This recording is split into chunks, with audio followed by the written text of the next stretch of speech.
nga for today's Saturday's vlog mga mi ay gagawa naman tayo ngayon ng dumplings. Bali favorite nga ito ng aking amo, yung dumplings. At kaya lagi akong nagawa nito. Bali choy sam nga yung ginamit natin dyan na green leaves guys. Ang pambansang gulay ng mga Chinese, ang choy sam. Bali in-steam ko lang naman yung ating gulay dyan guys. Saka ko siya hiniwa-hiwa ng maliliit. Bali gigisa lang naman natin dyan ng very light yung ating minced pork.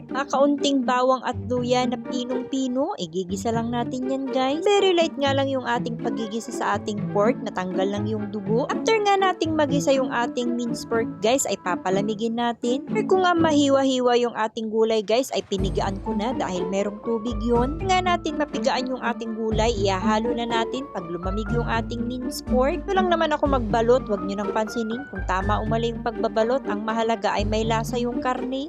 Marty yung aking amo sa pagbabalot. Basta kung ano yung balot ko, yun na yun. Basta ang malaga ay masarap yung laman at favorite niya ito guys. Kahit ganito na nga lang yung ihanda mo sa kanya ay okay lamang. Pwede sa breakfast, pwede sa lunch yan guys. Kaya ikikip lang natin sa fridge. Yun nga lang kadali maggawa ng dumplings guys. Kaya kayang-kaya nyo na yan. Nyo guys, nandito sa mga amo ko ay napakasarap pagsilbihan dahil hindi sila maselan sa pagkain. Lahat nga lang ng mga ginagawa or niluluto ko dito ay okay na okay lang sa kanila. Na nga ang bahala kung ano yung ipapakain ko sa kanila araw-araw basta makakain nila. Meron pa ang isang klase niyan na dumplings na ginawa ko kahapon, yung white cabbage at minced pork din ang halo niya. Nga pag nagawa ako ng dumplings guys ay masaya yung aking amo dahil favorite talaga niya itong pagkain na ito. Enjoy ko nga rin naman ang paggagawa at ganyan nga yung isang design niya guys. Pwede yung gawin na ganun. Pwede nga rin itong iprito guys at makrunchy-crunchy yung kanyang balat. Pakasarap nga nitong isawsaw sa suka guys dahil minsan nakain din naman ako. Tinitikman ko rin naman syempre yung aking ginagawa.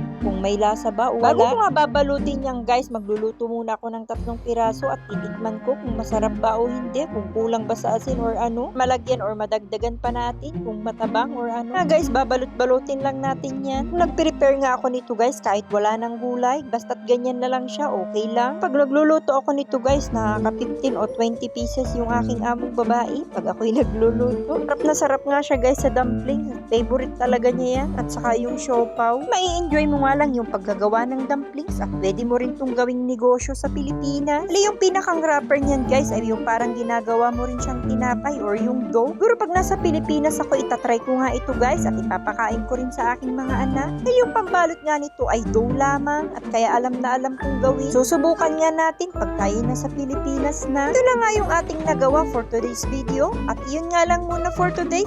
Bye!